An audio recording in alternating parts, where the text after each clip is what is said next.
खुश आमदीद दोस्तों, आप देख रहे हैं मुद्दों का मंच। मैं हूं आपके साथ सिराजुस्सबा। सरकारें चोर दरवाजे से कैसे एनआरसी लाने की जुगत में हैं, आज हम इसी मुद्दे पर बात करेंगे। बिहार में मचे एक नए बवाल की जो विधानसभा चुनाव से ठीक पहले शुरू हुआ है। जी हां, हम बात कर रहे हैं वोटर वेरिफिकेशन के उस नए फरमान की जिसने पूरे बिहार में हंगामा मचा दिया है।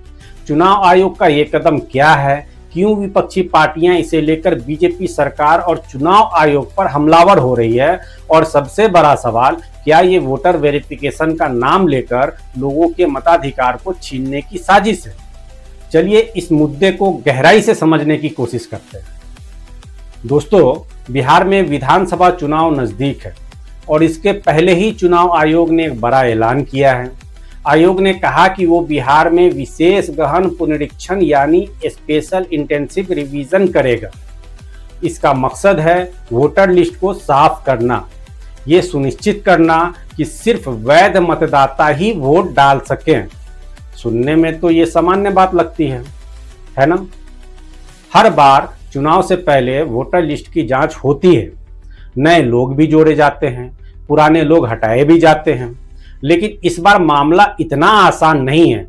इस बार की शर्तें ऐसी है कि लोग इसे चुनावी जनगणना कह रहे हैं और विपक्ष का दावा है कि ये बिहार के करोड़ों लोगों के वोटिंग के अधिकार को छीनने की साजिश है।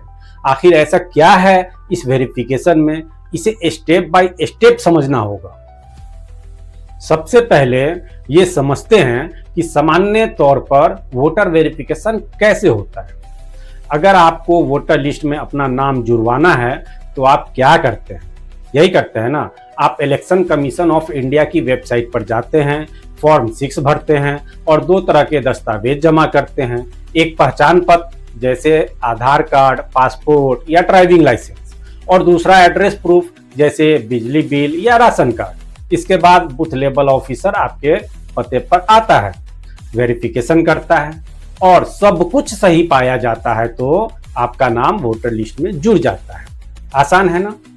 लेकिन इस बार बिहार में जो हो रहा है वो सामान्य नहीं है।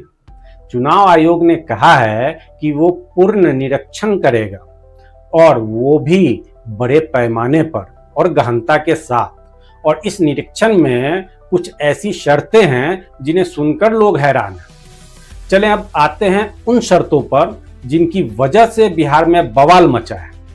पहली शर्त यह है कि 2003 के बाद से जिन लोगों ने वोटर लिस्ट में अपना नाम दर्ज करवाया है उन्हें दोबारा वेरिफिकेशन से गुजरना होगा। लेकिन इस बार सिर्फ अपने दस्तावेज जैसे जन्म प्रमाण पत्र, मैट्रिक सर्टिफिकेट या जाति प्रमाण पत्र जमा करना काफी नहीं है। आपको अपने माता पिता दोनों के दस्तावेज भी जमा करने होंगे, और वो भी जन्म प्रमाण पत्र, यानी आपको अपनी नागरिकता के साथ साथ अपने माता पिता की नागरिकता भी साबित करनी होगी। और दूसरी शर्त यह है, अगर आप 1987 से 2004 के बीच में वोटर बने हैं तो आपको अपना एक दस्तावेज देना होगा और साथ में अपने माता या पिता से किसी एक का जन्म प्रमाण पत्र देना होगा जो ये साबित करे कि वो भारत के नागरिक थे। और तीसरी बड़ी शर्त, जो लोग 1987 से पहले पैदा हुए हैं उन्हें भी कोई सरकारी दस्तावेज जमा कराना होगा। और खास तौर पर जन्म प्रमाण पत्र पर बहुत जोर दिया जा रहा है। अब यहाँ सवाल ये है, ये शर्तें इतनी सख्त क्यों हैं और क्या ये वाकई में जरूरी है। दोस्तों, अब आप सोच रहे होंगे ना कि इन शर्तों में ऐसा क्या है जो इतना बवाल मचा रहा है। चलिए इसे समझते हैं। पहली बात तो यह है कि 80 और 90 के दशक में भारत में जन्म प्रमाण पत्र का चलन बहुत कम था। उस समय गांव में लोग जन्म तारीख को लेकर कहते थे वो सावन में पैदा हुआ, वो भादों में पैदा हुआ या वो सर्दियों में पैदा हुआ था। जन्म पंजीकरण की प्रक्रिया तो थी, लेकिन लोग इस पर ध्यान नहीं देते थे, खासकर गरीब परिवारों में जिनके पास आज भी दस्तावेज रखने की सुविधा नहीं है। दूसरी बात, बिहार एक ऐसा राज्य है जहां हर साल बाढ़ की वजह से लाखों लोग बेघर हो जाते हैं। उनके घर, सामान और दस्तावेज सब बह जाते हैं। ऐसे में वो अपने या अपने माता पिता के जन्म प्रमाण पत्र कहां से लाएंगे। तीसरी और सबसे बड़ी बात, भारत सरकार खुद कहती है कि वो 80 करोड़ लोगों को मुफ्त राशन देती है, यानी देश की आधी से ज्यादा आबादी गरीब है। अब सोचिए, जिस परिवार का घर सरकारी राशन पर चल रहा हो, वो दस्तावेज कहां से लाएगा? विपक्षी पार्टियां जैसे कांग्रेस, एआईएमआईएम और सीपीआई का कहना है कि ये वेरिफिकेशन प्रक्रिया एनआरसी और सीए को चोर दरवाजे से लागू करने का तरीका है। उनका आरोप है कि बीजेपी सरकार और चुनाव आयोग मिलकर गरीबों, दलितों और अल्पसंख्यकों को वोटर लिस्ट से हटाने की साजिश कर रही है। अब सवाल ये उठता है, क्या ये वाकई में एनआरसी का चोर दरवाजा है? 2019-20 में जब एनआरसी और सीए का मुद्दा उठा था, तब पूरे देश में भारी विरोध हुआ था। उस समय सरकार को पीछे हटना पड़ा। लेकिन अब क्या चुनाव आयोग वही काम वोटर वेरिफिकेशन के नाम पर कर रहा है? सोशल मीडिया पर लोग इसे चुनावी जनगणना कह रहे हैं।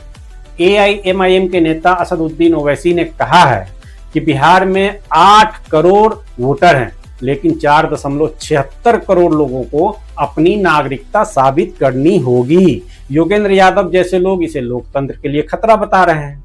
और सबसे हैरान करने वाली बात यह है कि पहले आप आधार कार्ड, वोटर आईडी या ड्राइविंग लाइसेंस से अपनी पहचान साबित कर सकते थे, लेकिन अब सरकार कह रही है कि वोटर आईडी भी नागरिकता का सबूत नहीं माना जाएगा।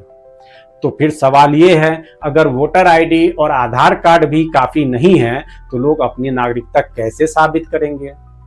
चुनाव आयोग ने कहा है कि 26 जुलाई तक बूथ लेवल ऑफिसर घर घर जाकर वेरिफिकेशन करेंगे और 1 अगस्त को नई वोटर लिस्ट का ड्राफ्ट जारी होगा। लेकिन सवाल ये है, क्या इतने कम समय में इतनी बड़ी आबादी का वेरिफिकेशन हो पाएगा? और अगर कोई अपने दस्तावेज जमा नहीं कर पाता, तो क्या उसका वोटिंग अधिकार छिन जाएगा? दोस्तों, ये मुद्दा सिर्फ बिहार का नहीं, बल्कि पूरे देश के लोकतंत्र से जुड़ा है। अगर आप बिहार में हैं तो अपने दस्तावेज तैयार रखें, और अगर आपके पास जन्म प्रमाण पत्र नहीं है तो तुरंत अपने बीएलओ से संपर्क करें। लेकिन बड़ा सवाल तो ये है, क्या ये वेरिफिकेशन वाकई में पारदर्शी होगा या ये एक साजिश है? आपकी क्या राय है, नीचे कमेंट करके बताइए और इस वीडियो को शेयर कीजिए ताकि ज्यादा से ज्यादा लोग इस मुद्दे को समझ सकें। अगर आपको ये वीडियो पसंद आया तो लाइक करें, चैनल को सब्सक्राइब करें और बेल आइकन दबाना ना भूलें। मिलते हैं अगले वीडियो में।